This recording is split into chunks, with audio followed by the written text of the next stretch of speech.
Well, world rounds today with juicy committees, or does he? That is the conversation we're having today. I implore that you stay with us. If you want to air your views or contribute to the program, 0700 961. Today we seek, we probe, we ask the right questions. What is actually going on in the House of Representatives? Well, let's get into the matter for today. One of the commonest refrain during the election of the Speaker of House of Representatives early in June that you would hear is, "I will be voting Tajuddin Abbas."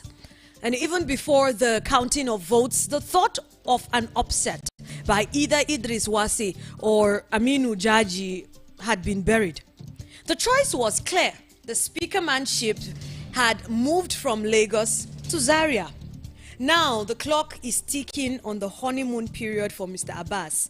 His unprecedented margin of victory in the speakership race has also underbellies the vulnerability of the ruling All Progressives Congress in the House.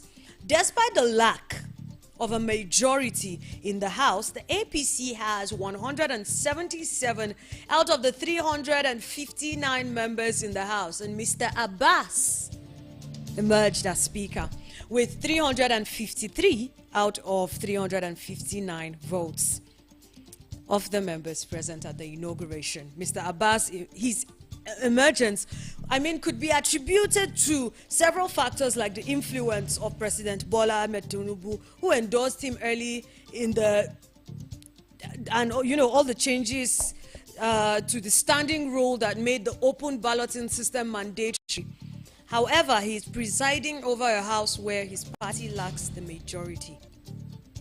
The ruling party has since lost 3 of his seats to the executive arm through appointments. Former Speaker Femi Gbajabiamila, he quit to become the chief of staff to the president, and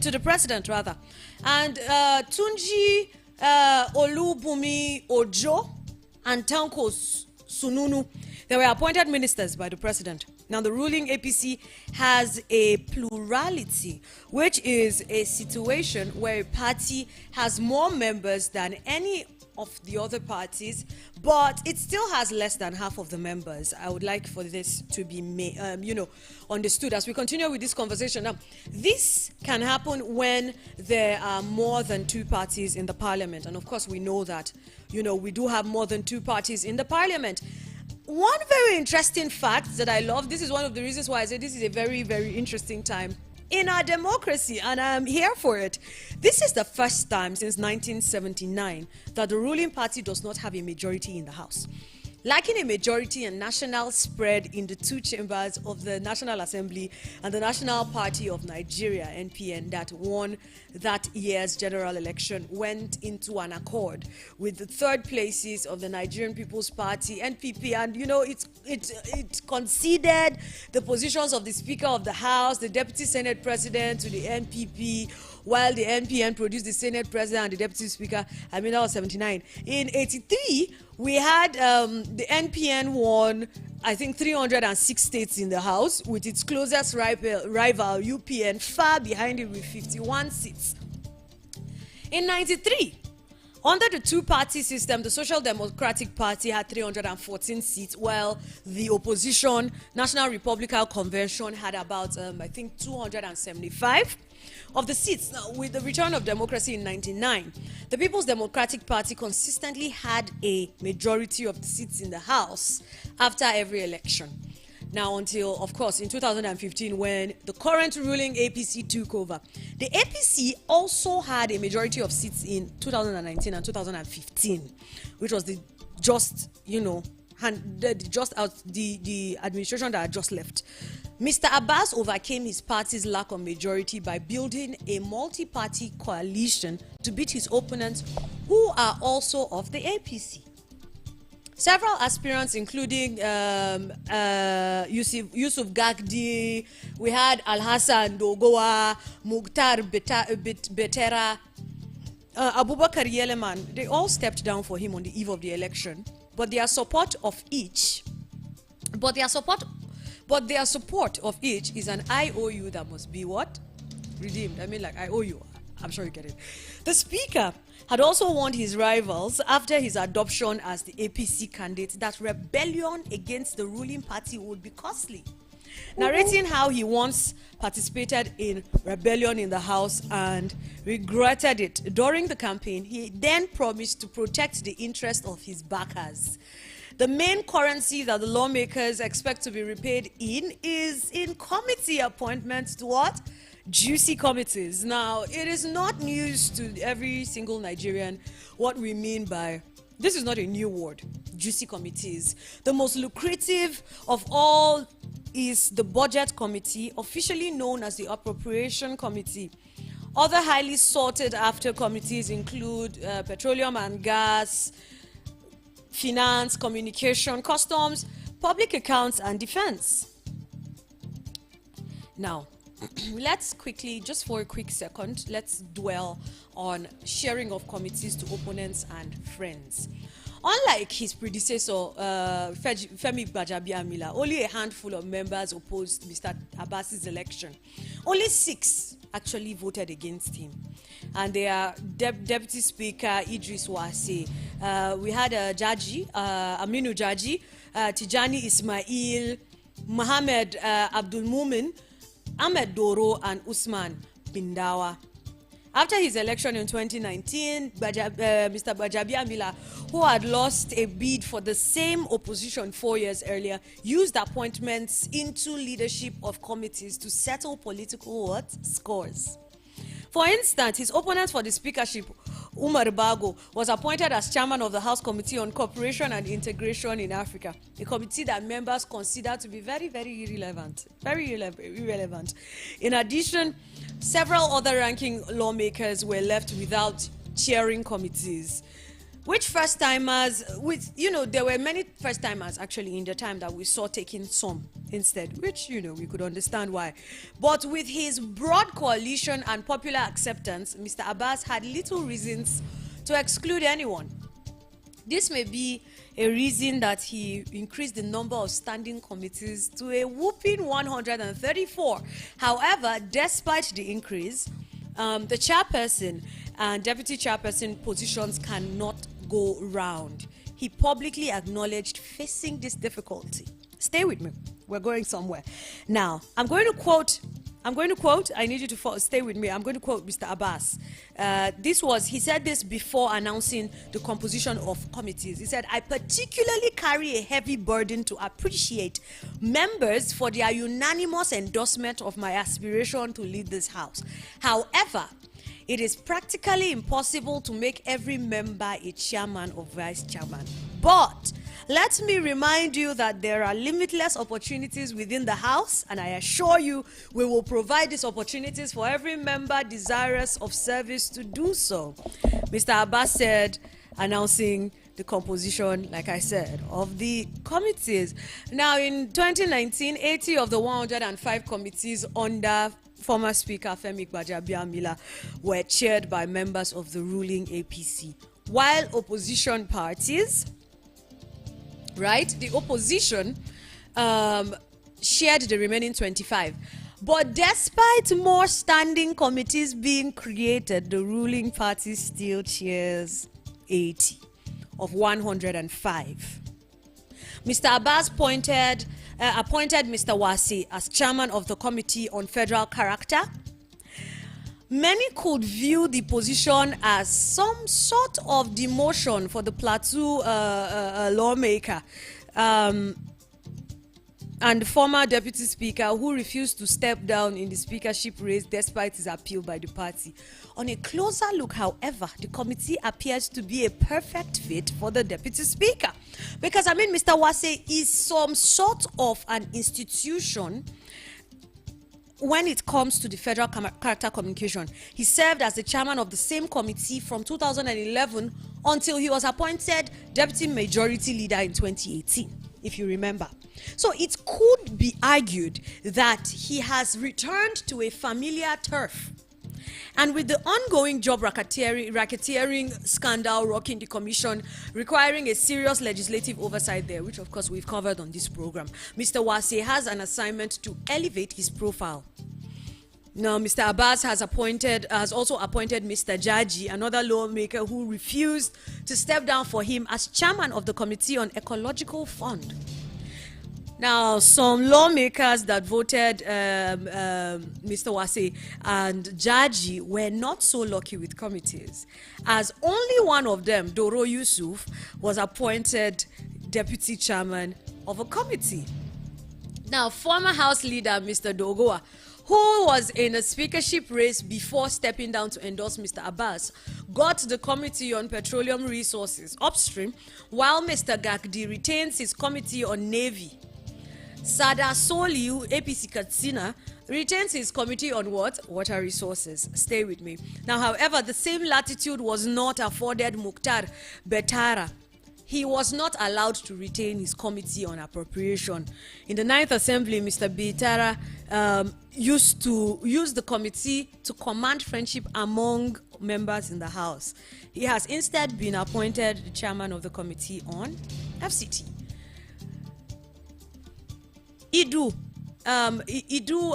Igariwe, I think PDP, Ebonyi. He served as deputy to Mr. Betara in the 9th House, retained the position, but this time around is deputy to Abubakar Bichi, APC Kano, who is the new chairman on the Appropriations Committee, which of course we know. We know what is said about the Appropriations Committee, right? Now, although Mr. Betara stepped down some days before the inauguration of the 10th House, many believe that the relationship between him and the former Speaker, Gbajabiamila, had broken beyond repair. The former speaker had, during the campaign for the speakership, hinted about his relationship with Mr. Betara in a speech at the Transcorp Hilton, Abuja. In 2015, he said, I'm quoting Mr. Gbajabiamila now, in 2015, I ran for speakership. A few of our party members walked against me and combined with the PDP at the time. 4 years later, I ran again and I won. What I did was, I gave the most powerful committee in perhaps any legislature in the world to one of the prime movers who fought against me and walked against the party at the time. Not only did I give him the committee, I turned my face away from the running of the committee. I mean, it's right in our faces most of the time. We just have to look. Other aspirants like Abubakar Yalaman got the Committee on Police Affairs. Miriam Onowa got the Committee on TET Fund, and Tunji Olawi was appointed Chairman Committee on Internally Displaced Persons and Refugees. Every lawmaker who played a prominent role in the joint tax, the multi-party coalition that championed Mr. Abbas's speakership election, also got prominent committees. The spokesperson of the joint tax, Akin Alabi, is the Chairman Committee on Works, and Al-Hassan Romrom, NNPP Kano, is the Chairman Committee on Air Force. In addition, the joint chairpersons of the group, Kingsley Chinda, PDP Rivers, and Bello Karmo, who I think is APC in Gombe. Yes, APC Gombe. They are the minority leaders and the chief whip, respectively. The Public Account Committee, which is a constitutionally created committee that must be chaired by an opposition lawmaker, was taken from Wole Oke, PDP Oshun, and given to Bamidele Salami, also PDP Oshun. Mr. Oke's failure to back Mr. Abbas earlier in the race is believed to have cost him the position. But then just believed, right? During the 2019 speakership race, Mr. Oke, alongside Jerry Alagba, so if you remember then, backed Mr. Gbajabiamila very early in the race and was rewarded with the committee. He has now been moved to the Committee on Justice. The longest serving lawmaker in the House, Nicholas Mutu, who has been in the House since 1999, was allowed to retain the Committee on Gas Resources. The creation of the Ministry of Gas Resources has raised the profile of the committee. Now, Some first-timers have strong committees. Several, actually, first-timers also got important committees. This can be seen as both a good and bad thing. Let's get into it. For example, Bello El-Rufai, the son of the former governor of Nasir El-Rufai of Kaduna State, is the chairman of the new Committee on Banking Regulations. Yes. While Ojutu Ejeme got the Committee on Inland Waterway. Ikenga Ugochinyere, a first-timer from Imo State, is the chairman of the Committee on Petroleum Downstream. Now, during the campaign, Mr. Ugochinyere ran a secretariat at the Wells Charlton Hotels for the Abbas Kalu campaign, which could explain his allocation of the committee despite being a first-timer. Regina Akume, the wife of the Secretary to the Government of the Federation, George Akume, got the Committee on Food, Drugs Administration and Control. Mrs. Akume got the committee despite being a first-timer. Now, the creation of more committees poses a challenge for some of them unless the standing role is amended with a clear delineation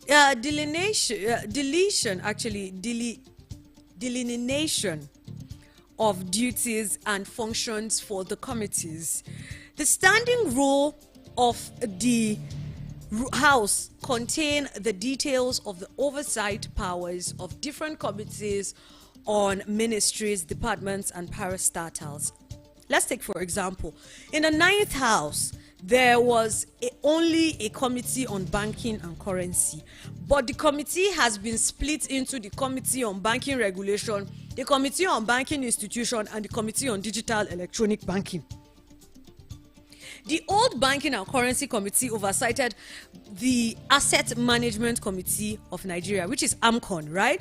Now, Federal Monetary Policy, Nigerian Securing, Printing and Minting Company, the Central Bank, banks and banking generally. So with these splits, the new committees will need clearly defined mandates. In a very similar move, the Committee on Pilgrims has been divided into Islamic and Christian pilgrims. Also, the House now has aviation and aviation technology committees. Furthermore, the Committee on Science and Technology has been split into 3: Science Engineering Committee, Science and Technology Committee, Science and Research Institutions Committee. The healthcare sector in the healthcare sector now, which we know has been plagued by a lot of challenges, we have Specialty Healthcare Committee, Health Institutions Committee, Food, Drug Administration and Control Committee, and Healthcare Service Committee. The Specialty Healthcare Committee and the Food and Drug Administration and Control Committee, these are new. Thus, the old standing rule did not provide the functions of these committees. Even the Committee on Police Affairs have now been divided into Committee on Police and Committee on Police Institution. The education sector in the past, under the Basic Education Committee, Tertiary Education Committee, and Agricultural Institutions Committee. But now the sector has been further broken down into University Education Committee, Agricultural Colleges and Institutions Committee. Then we now have Federal Polytechnics Committee. There is still Federal Colleges of Educations Committee, Basic Education Examination Boards Committee, and Basic Education Committee. Most of these committees may not be able to function until the standing order of the House is amended to mark their borders. Now, also with the creation of new ministries by President Bola Tinubu, the House will have to decide whether to create even more committees. For instance, the Ministry of Marine and Blue Economy has been separated from the Ministry of Transportation. And there's also a Ministry of Tourism somewhere in the mix. And there are still more committees. But let me just quickly say this in closing, because we do have bills to pay, and it's about time for us to come to a close on the what do they call it now? It's about time for us to bring world rounds to a wrap. Mr. Abbas has continued the tradition of increasing the number of House committees. In the fourth House, which was in 1999 to 2003, the standing committees were 40. They increased to 78 under the Speaker Aminu Masari in the fifth House. But in the sixth House, under Patricia Ete, Dimeji Bankole, they've reduced them to 68 rather. I beg your pardon. The seventh committee under Aminu Tambuwal increased the number again to 93. And the eighth assembly under Yakubu Dogara increased it to 96. We keep having increase in the different committees we have. The question on the minds of most Nigerians is, are we doing this to the benefit of the Nigerian population, or are we doing this to individual benefit? We have spoken on this program once, and when we spoke about it, we had spoken about this once on the program, the cost of governance in Nigeria, and these are the things that add to increase cost. Are we breaking them down because we are incapable of handling them as they are as a bulk, or are we breaking them down so that we can use them as some sort of payment or some sort of reward system for our friends and, well, rivals after we get into power? Who do the leaders of the 10th Assembly, in fact, the question should be, who does the 10th Assembly work for? Does it work for itself, or does it work for the people? Why are these juicy committees being given to certain people? Why are there so many changes? Who is looking into it and who isn't? I'm going to quickly take a breather. When we return, we're going to go into Formula U. After the commercial break, please look forward to listening to very good music that will ginger you a little bit. The weather isn't making people feel very